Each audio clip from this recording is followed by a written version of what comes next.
A school that has no walls, a sauce that will make you a hero at your next cookout, an obstacle course that will bring out the ninja warrior in you. Welcome to In Live. We have a lot to share.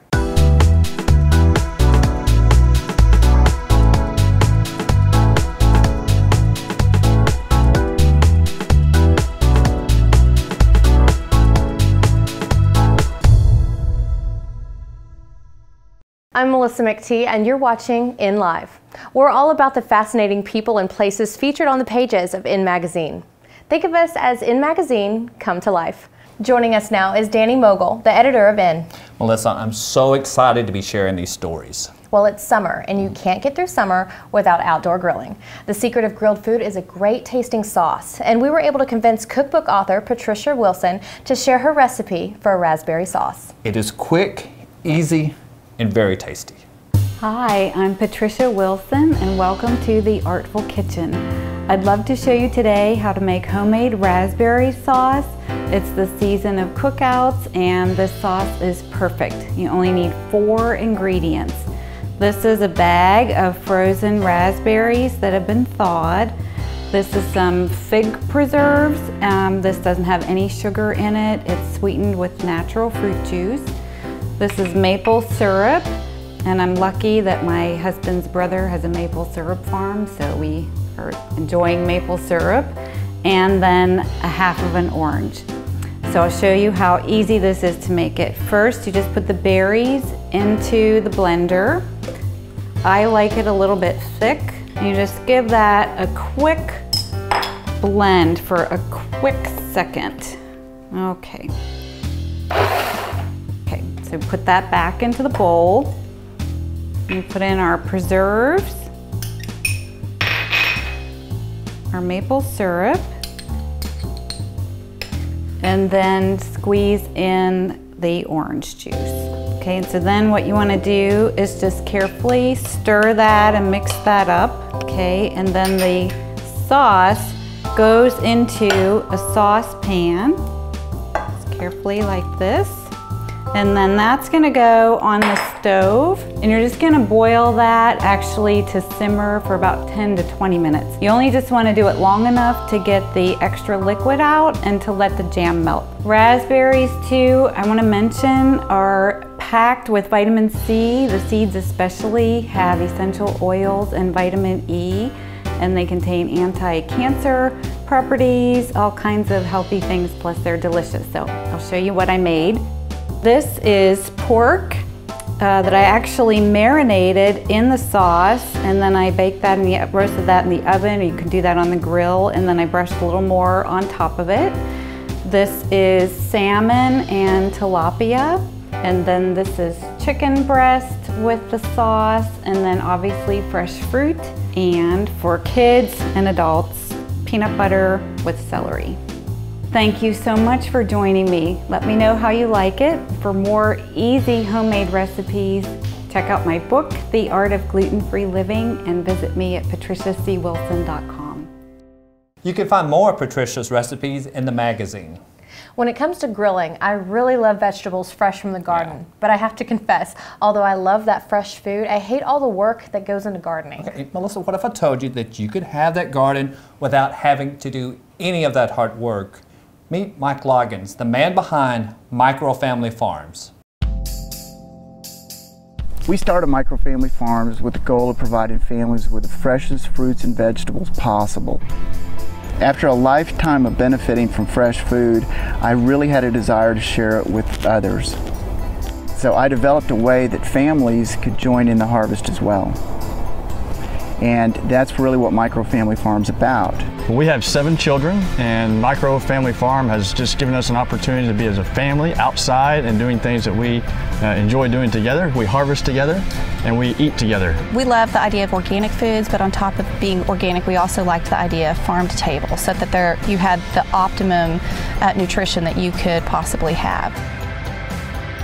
3 years ago, and I went through cancer treatment, and I became really acutely aware of how things tasted and how bad the food that we were eating tasted. And so we're trying to forge a new relationship with what we eat. The boys love to come out in the morning, grab their own peppers or leaves of lettuce for their lunch, stick it in their lunchbox and go. I've been doing this for 28 years. I normally do perennials and annuals, but I've gotten into the vegetable aspect of it. The unique thing about microfamily farms is that we grow a lot of varieties, heirloom varieties that you don't typically see in most of these box stores, retail stores that you find in most cities. The foundation of organic gardening is the soil, and it's the first thing we do when we arrive at your home. We begin that radical transformation of sterile soil into a living, breathing organism. We've built a system that can be implemented on anybody's yard, backyard, front yard. As long as we have 8 hours of full sun, we can grow a cornucopia of wonderful fruits and vegetables for you. What we're looking for is flavor, of course, but we need something for this region that will do well here. We look for heat tolerance, humidity tolerance, and if we find something that might have some kind of disease resistance, that's a bonus. But we try to keep that garden producing 12 months out of the year. I was totally against any garden in my yard because if I think about a garden, I think about weeds.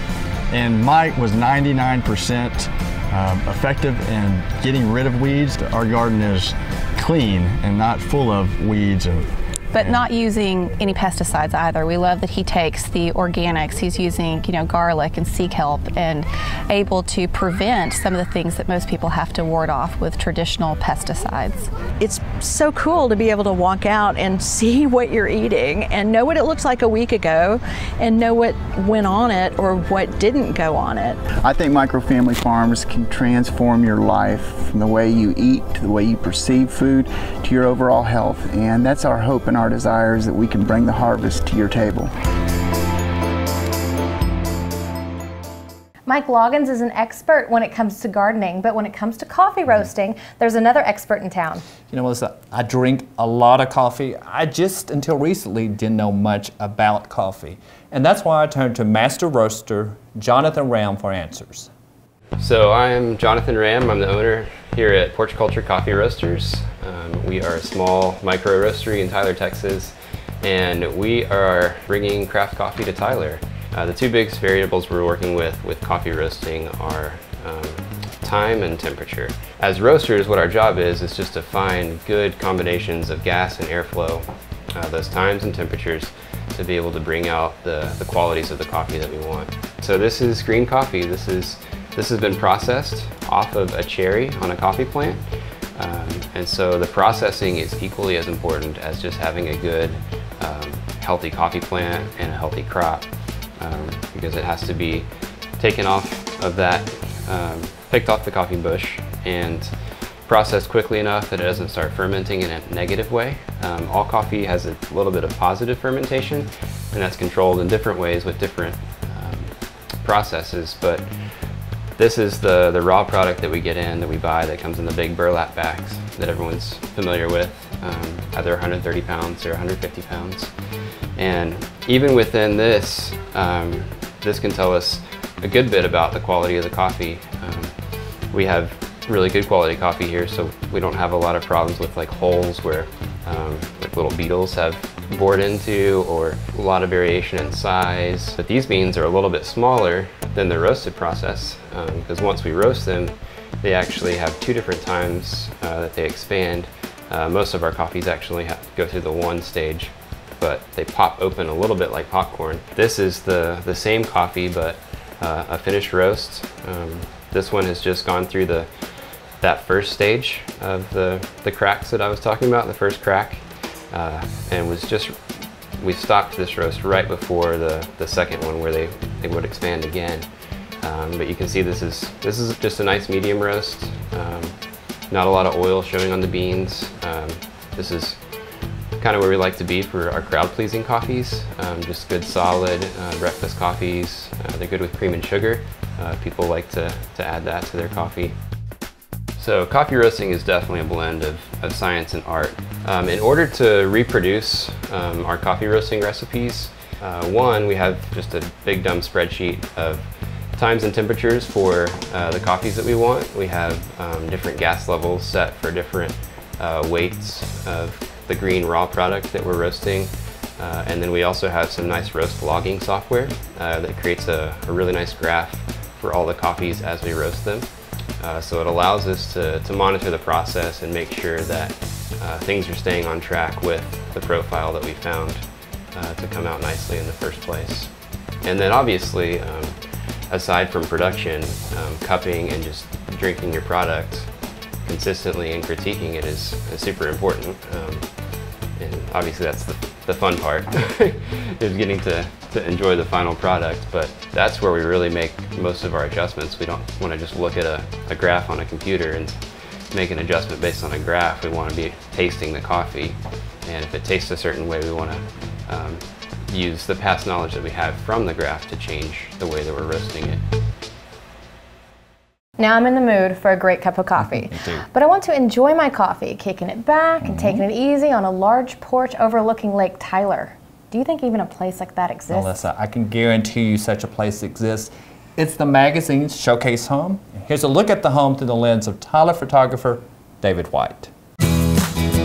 On the tip of a peninsula out at Lake Tyler sits an unmistakable home. With its large wraparound porches and observation deck, it offers a spectacular view of the lake. It was built by custom home builder Mike Bratliff of Tyler and decorated by interior designer Stephanie Vaso. The kitchen and family room opens to a patio that includes the pool and an outdoor kitchen.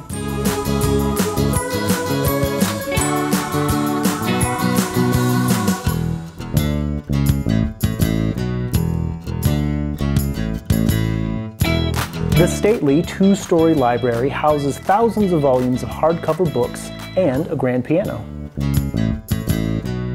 The bedrooms of the homeowner's children are on the second floor, and 2 of the adjoining bedrooms have ladders that get into a shared play space above. The homeowners just laugh when destination vacation sites promise great views and a relaxed setting. Why bother going anywhere else? They say living in their lake home is like being on vacation all the time. That home is gorgeous. Yeah, absolutely. But you know another place in East Texas that's gorgeous? Tyler State Park. And the park is known for its hiking and biking trails, and one of those trails goes around the park's lake. Melissa, you're talking about the Lakeshore Trail. Now, I was fortunate enough to go on a hike on the trail with Park Ranger Boyd Sanders, and it turns out that this is also one of the best places for bird watching. When I'm doing just taking a birding group, we'll go out and just look for birds, because a lot of times they'll have at least a little bit of experience. I changed the title from Introduction to Birding to Everybody's a Birder, because I can always ask somebody what their favorite bird is, and they'll say, typically, it's northern cardinal. And when they say northern cardinal, I'll ask them what makes it a cardinal. And it's red, it's got a crest, it's got a black face, it's got a long tail. Well, evidently you're a birder, because now you can describe what they look like. This time of year, they're nesting, they're guarding territory, they're getting ready to do that, so they get really, really vocal. I'm hearing eastern phoebe, there's northern mockingbird, I just heard a brown-headed cowbird, there goes a flock of grackles, common grackles. I hear Carolina wren, blue jay, even as soon as the sun comes up or right before they start singing, we call that the dawn chorus, because it gets really, really noisy. Even when I'm leading a bird walk out here, even with new folks, I'll have to remember that, like we're hearing chickadees up here, I'll have to remember that there are people who would like to see a chickadee, because I'm walking through just kind of filing some of the more common birds in the back of my brain is, okay, I heard that. Watch that rock there. But you gotta kind of pay attention, because there's some people that would really like to see a chickadee. That's a great crested flycatcher. And it can be like old friends coming back to visit, because the great crested, haven't been hearing, they showed up a couple of weeks ago. You'd be kind of walking through the forest and hear the first one of the season. It's like, hey, they're back, you know. Howdy, how we doing? Doing great. We actually have about 5 or 6 different forest types in the park. We're going from upland pine forest, sandier soils, drier areas, and we're moving down into this bottomland hardwood forest, wetter soils. There's gonna be fewer pines, a lot more hardwood. And this is kind of an area that's great as sort of a bird nursery. They have a lot of breeding birds in here. The grass in this area is river cane, which is what looks like bamboo here. And so it's just a whole different kind of habitat. You know, we do have different species of birds that'll hang out here that won't in an upland pine forest. And there's the woodpecker tree. This old dead oak up here has just been targeted by the pileated woodpeckers. And the tree on the right side of the trail has been hammered by yellow-bellied sapsuckers. That's with all the little holes and lines. Sapsuckers are the ones that are the migratory woodpecker. They're here in the wintertime. They've all left by now. Oh, this is it. This is one of my favorite places in the park. Two favorite places are this little area here. This is kind of this trail where the river cane is up to the beaver pond. And then I like the Blackjack Nature Trail because it's not woodlands, it's post oak savanna. So it's a whole different habitat. This is your 985 acre backyard. We have lots of trails. We have the lake for swimming and boating, fishing, lots of stuff to do out here. Basically just come out and have an adventure.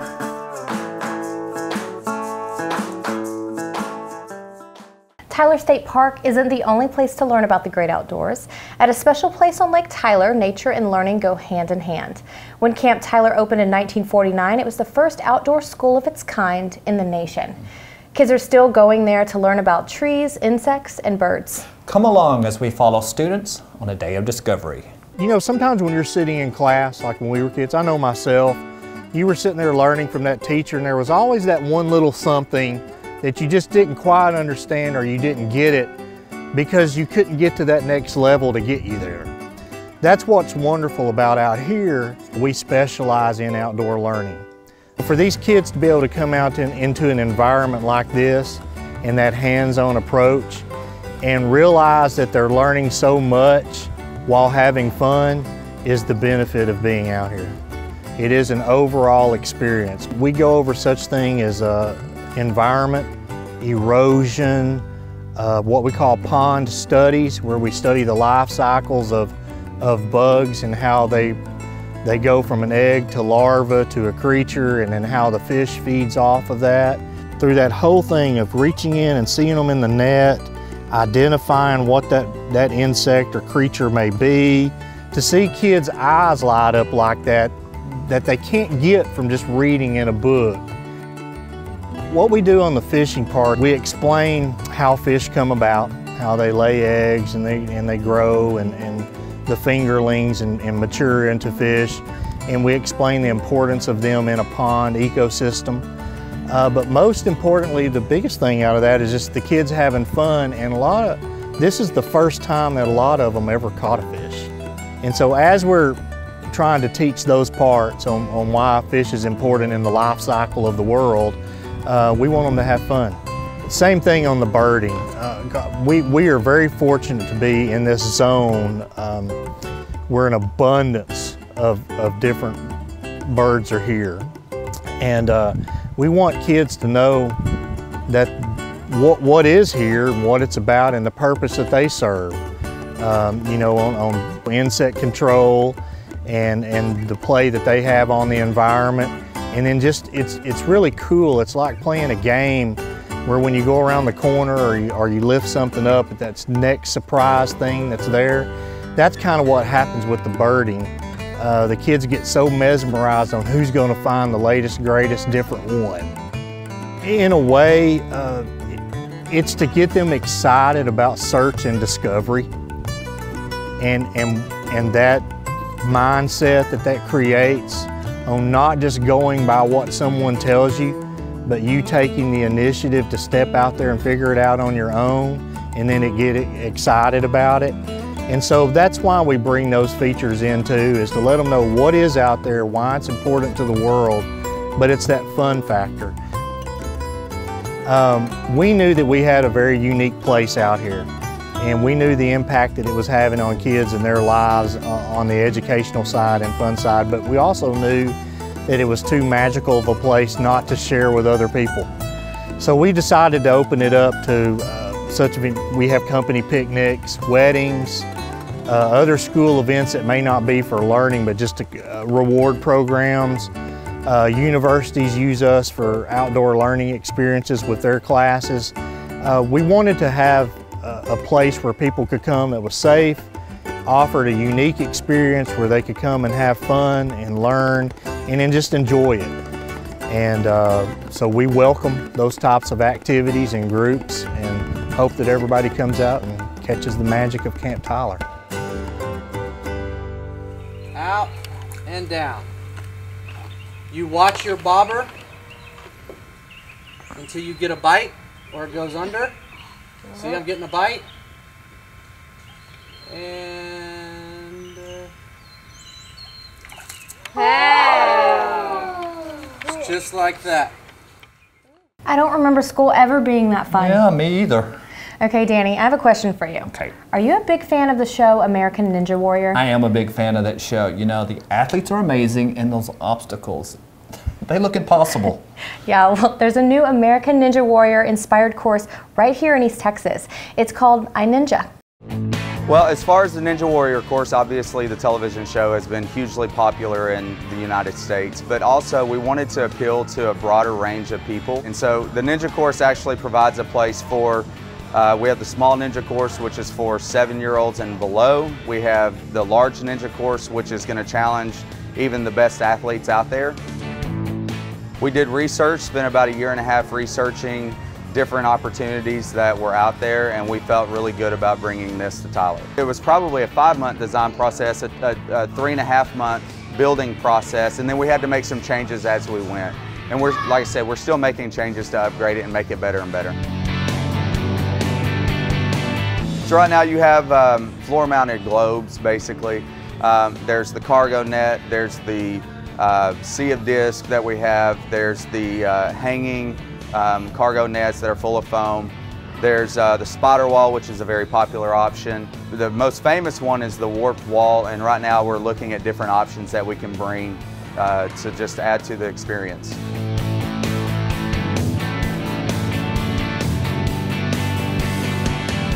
We knew that there was a need for family entertainment in Tyler, Texas. We knew that there was limited things for parents to take their kids to do where they could be active and where they could exercise and have a good time doing it. And it's done exactly what we wanted it to do. It's brought in families, dads that used to sit and watch their kids play are now, mom and dads, are actually participating with their children on the Ninja course. Now their stamina might not be that of a 10 or a 12-year-old, but they're getting in there and they're trying it. We have tons of parents that come in and try to do the Ninja course, and they keep coming back. That's what's cool about it. It's a very unique course. It's a personal design that we worked with the manufacturers to create, and it's truly a unique experience compared to what you would be able to find in other parks. Danny, do you think you could master all those obstacles? Oh, I'm not too sure, but it does look like a lot of fun. One of my favorite things inside the magazine is the fashion spread. As you will see, models John Eichner and Keela Brooke are keeping it cool in casual looks at the Tyler Museum of Art. Melissa, he's wearing clothing from Dillard's, and she has on outfits from the Purple Elephant Boutique.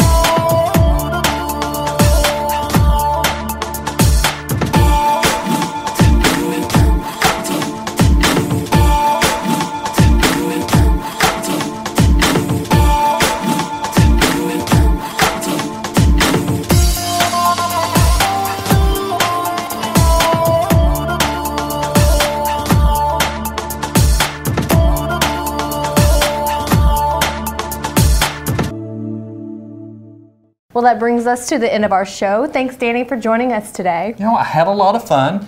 You can pick up a copy of the magazine on newsstands throughout the area, or you can visit us online at inmagtexas.com. Now we're leaving you with the video of Say I Won't by Meredith Crawford and the Backhand Band. Catch you next time.